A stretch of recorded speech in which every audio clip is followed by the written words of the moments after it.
ভগ্নাংশের ছোট বড় নির্ণয় যে কোনো কম্পিটিটিভ লেভেলের এক্সামে একটি করে প্রশ্ন থাকে। এই ধরনের প্রশ্নগুলোর দ্রুত সমাধান করতে গিয়ে তোমরা নানা রকম সমস্যার সম্মুখীন হও। এই ধরনের অঙ্কগুলোর দ্রুত সমাধান তোমরা কিভাবে নির্ণয় করবে তা আজকের ভিডিওর মাধ্যমে আলোচনা করব। এই ভিডিওতে 6টি ট্রিক্স বলা হয়েছে, যে 6টি ট্রিক্সের মাধ্যমে তোমরা ভগ্নাংশের ছোট বড় নির্ণয় দ্রুত নির্ণয় করতে পারবে। সকল শিক্ষার্থীকে ম্যাথ এডুকেটর চ্যানেলে স্বাগত জানাই।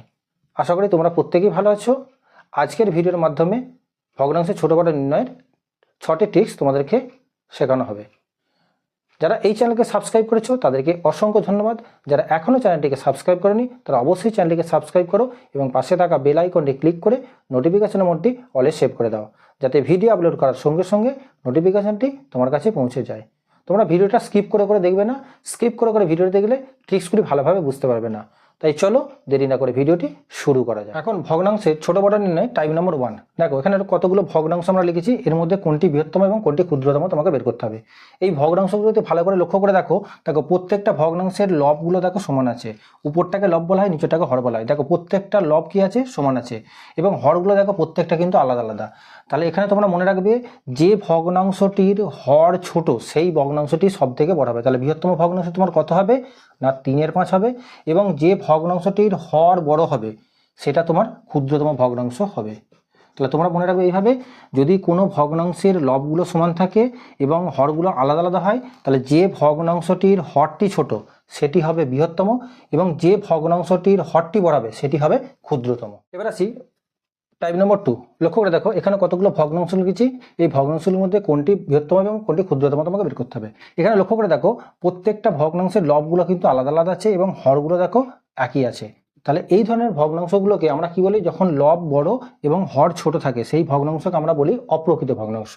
এবার এখানে লক্ষ্য করে দেখো প্রত্যেকটার হরগুলো দেখো একই আছে কিন্তু লবগুলো আলাদা আলাদা আছে। তাহলে তোমরা এখানে মনে রাখবে না যে ভগ্নাংশটার লব বড় সেটা হচ্ছে বৃহত্তম, অর্থাৎ এখানের মধ্যে বৃহত্তম ভগ্নাংশ তোমার কত হবে 19/4, এবং ক্ষুদ্রতম ভগ্নাংশ কত হবে না যে ভগ্নাংশের লবটা তোমার ছোট আছে সেটা হচ্ছে ক্ষুদ্রতম। তাহলে তোমরা এইভাবে মনে রাখবে, যখন ভগ্নাংশের মধ্যে হরগুলো সমান হবে যে ভগ্নাংশের লবটা বড় সেটা তোমার বড় হবে, এবং যে ভগ্নাংশের লবটা ছোট সেই ভগ্নাংশটা তোমার কি হবে ক্ষুদ্রতম ভগ্নাংশ হবে। এবার আসি টাইপ নম্বর 3।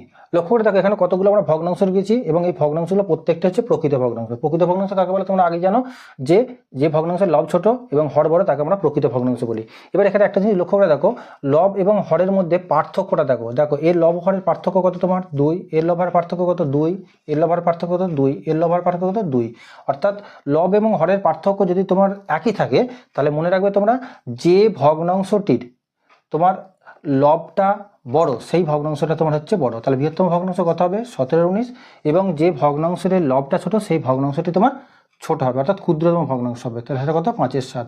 তাহলে তোমরা এইভাবে মনে রাখবে, যদি লব হরের পার্থক্য তোমার একই থাকে যে ভগ্নাংশটির লব বড় সেই ভগ্নাংশটি বৃহত্তম হবে, এবং যে ভগ্নাংশটির লবটি ছোট সেই ভগ্নাংশটি ক্ষুদ্রতম হবে। এবার আসি টাইপ নম্বর 4। এখানে লক্ষ্য করে দেখো কতগুলো ভগ্নাংশ লিখেছি, এবং এই ভগ্নাংশগুলো প্রত্যেকটা কিন্তু অপ্রকৃত ভগ্নাংশ। অপ্রকৃত ভগ্নাংশ কাকে বলে না যে ভগ্নাংশের লব বড় হরটি ছোট থাকে তাকে আমরা বলবো অপ্রকৃত ভগ্নাংশ। এবার এখানে একটা জিনিস লক্ষ্য করে দেখো, এখানে যে অপ্রকৃত ভগ্নাংশ লিখেছি দেখো লব হরের পার্থক্যটা নির্ণয় করো। প্রথমে দেখো 7 থেকে 5 বাদ দিলে 2, 11 থেকে 9 বাদ দিলে 2, 15 থেকে 13 বাদ দিলে 2, এবং 19 থেকে 17 বাদ দিলে হচ্ছে 2, অর্থাৎ লব হরের পার্থক্য কিন্তু সমান আসছে।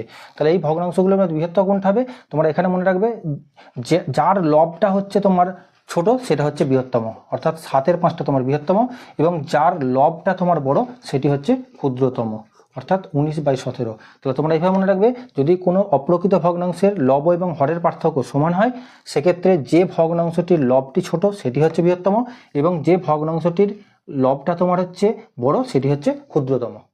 এখন আমরা টাইপ নম্বর 5 নিয়ে আলোচনা করব। দেখো প্রথমে কতগুলো আমরা ভগ্নাংশ এখানে লিখে দিয়েছি। দেখো এই ভগ্নাংশগুলো প্রত্যেকটা প্রকৃত ভগ্নাংশ। এখন আমরা কি করব, এই ভগ্নাংশের হর এবং লবের মধ্যে পার্থক্য বের করব। দেখো 4 থেকে 3 বাদ দিলে 1, 7 থেকে 5 বাদ দিলে হচ্ছে 2, 11 থেকে 8 বাদ দিলে 3, 17 থেকে 3 বাদ দিলে 4, অর্থাৎ প্রত্যেকটা ভগ্নাংশের হর এবং লবের পার্থক্য দেখো সমান নয়। এখন আমরা কি করব না এই হর ও লবের পার্থক্য যেটা বেরিয়েছে তাদের লসাগু করে নেব, অর্থাৎ 1, 2, 3 এবং 4-এর লসাগু করে নেব। তাহলে এটা 2 দিয়ে ভাগ করলে 2 1 2, 3 ভাগ যাচ্ছে না, 2 2 4। তাহলে আমার লসাগুটা কত বেরোলো না লসাগুটা হলো তোমার 2 3 6 6 2 12। এখন তোমরা কি করবে না প্রত্যেকটা ভগ্নাংশের যে লব আছে লবের সঙ্গে কি করবে লসাগুটা দিয়ে গুণ করে দেবে। তাহলে এখানে 3 গুণ 12, তাহলে 3 গুণ 12 কত কথা আছে 3 12 36। এই ভগ্নাংশের লব ছিল তোমার 5, তাকে লসাগু দিয়ে গুণ করলে 5 12 60। এই ভগ্নাংশের লব ছিল তোমার 8, একে 12 দিয়ে গুণ করলে আসছে 8 12 96। এই ভগ্নাংশের লব ছিল তোমার 13, তাকে লসাগু দিয়ে গুণ করলে 12 12 কে গুণ করলে 3 12 13 12 হচ্ছে 156। এবার এখানে লক্ষ্য করে দেখো এই যে তুমি ভগ্নাংশের হর লবের পার্থক্য যেটা পেয়েছিলে সেখান থেকে তুমি ভগ্নাংশের লবের সঙ্গে লসাগুটা যদি গুণ করেছো, গুণ করার পর দেখো মানগুলো প্রত্যেকটা আলাদা আলাদা এসছে। এবার লক্ষ্য করে দেখো এর মধ্যে সব থেকে বৃহত্তম কোনটা আসছে অর্থাৎ বড় কোনটা আসছে 156। সেটা তুমি কোথা থেকে পেয়েছো না এটা থেকে পেয়েছো অর্থাৎ 13/17 ভগ্নাংশ থেকে পেয়েছো। তাহলে এই ভগ্নাংশটা তোমার হয়ে যাচ্ছে বৃহত্তম। আচ্ছা এর ক্ষুদ্রতম কোনটা হচ্ছে দেখো এর মধ্যে সব থেকে ছোট কোনটা পেয়েছো তুমি এটা পেয়েছো অর্থাৎ এটা তুমি কোথা থেকে পেয়েছো না 3/4 ভগ্নাংশ থেকে পেয়েছো। তাহলে এই ভগ্নাংশটি তোমার হলো ক্ষুদ্রতম। এবার আসি টাইপ নম্বর 6। লক্ষ্য করে দেখো এখানে কতগুলো আমরা ভগ্নাংশ লিখেছি এবং প্রত্যেকটা হচ্ছে প্রকৃত ভগ্নাংশ। এবার এখন কি করবো আমরা না এই ভগ্নাংশগুলোর মধ্যে কোনটি বৃহত্তম এবং কোনটি ক্ষুদ্রতম নির্ণয় করব। প্রথমে আমরা কি করব হর এবং লবের পার্থক্য বের করবো। 11 থেকে 5 বিয়োগ করলে কত আসছে 6, 15 থেকে 8 বিয়োগ করলে কত আসছে 7, 19 থেকে 9 বিয়োগ করলে আসছে তোমার 10, 20 থেকে 11 বিয়োগ করলে আসছে তোমার 9। লক্ষ্য করে দেখো এখানে হর এবং লবের পার্থক্য কিন্তু সমান আসছে না।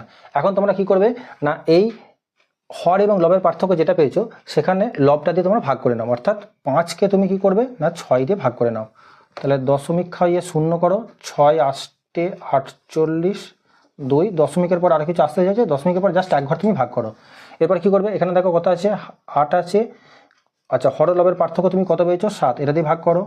তাহলে 7 1 7, 1 দশমিক খাইয়ে শূন্য করো, 7 1 7 3 আর ভাগ করা দেখো দশমিক করে জাস্ট এক ঘর তুমি ভাগ করবে। এরপরে কত আছে দেখো এখানে 9 আর হর লবের পার্থক্য কত ছিল 10, এটা দিয়ে ভাগ করলে কত আসছে 9 0.9। এবার এখানে দেখো এখানে কত ছিল 11, এখানে হর লবের পার্থক্য কত ছিল 9, এটা দিয়ে ভাগ করো। তাহলে 9 1 9, 2 দশমিক খায় শূন্য করো, 9 2 18 আরো ভাগ আসতে দশমিকের জাস্ট এক ঘর তুমি ভাগ করো দশমিকের পরে।